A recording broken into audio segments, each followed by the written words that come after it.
La rumeur dans l'Antiquité est d'abord un média, au sens propre du terme, un canal par lequel transite un message. Une rumeur, pour nous, c'est d'abord une information non vérifiée, non officielle et souvent fausse. Ces définitions sont à lire dans un article du site The Conversation daté du 17 juin intitulé « La rumeur, garante de nos libertés ?»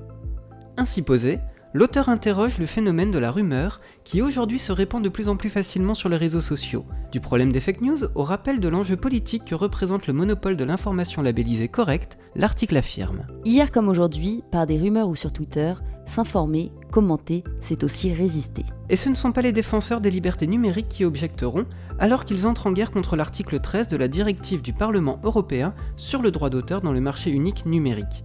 Dans un article daté du 14 juin, le site Uzbek Erika revient sur cette énième tentative de verrouillage de la créativité sur Internet et relaie les propos de l'Electronic Frontier Foundation. L'article 13 franchit une étape sans précédent dans la transformation d'Internet, d'une plateforme ouverte au partage et à l'innovation en un outil automatisé de contrôle et de surveillance des internautes. Innovation, créativité, deux mots au cœur d'un billet publié par Nils Asiosmanov le 30 mai sur le site Metamedia, avec... Non, la télé du futur, ce n'est pas Netflix. Le co-animateur des Rendez-vous du futur propose quelques pistes sur le devenir de ce média. La télévision du futur sera ce que l'irruption du cinéma a été il y a plus d'un siècle dans nos imaginaires.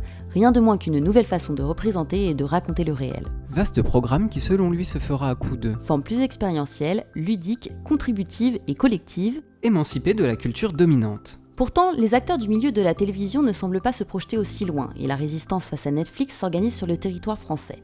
Le 2 juin, le site Les Numériques revient ainsi sur le projet de fusion d'Altis Studio et OCS, bouquet de chaînes appartenant à SFR et Orange. Avec déjà 3 millions d'abonnés à OCS et des accords avec HBO, Discovery et NBC Universal, la plateforme pourrait se révéler être un sérieux concurrent au mastodonte américain. De leur côté, ce sont TF1, M6 et France Télévisions qui unissent leurs forces dans la création de Salto. Comme l'explique le site Numérama dans un article du 15 juin, cette nouvelle plateforme de SVOD proposera les contenus des 3 chaînes en replay ainsi qu'un accès au direct. Encore faut-il que le projet obtienne l'accord de l'autorité de la concurrence, que l'offre de programme sache se démarquer de ses adversaires et que les conditions tarifaires trouvent leur public. Salto bénéficiant d'un investissement de seulement 50 millions d'euros, l'article pose enfin la question. Aura-t-il les moyens de ses ambitions ?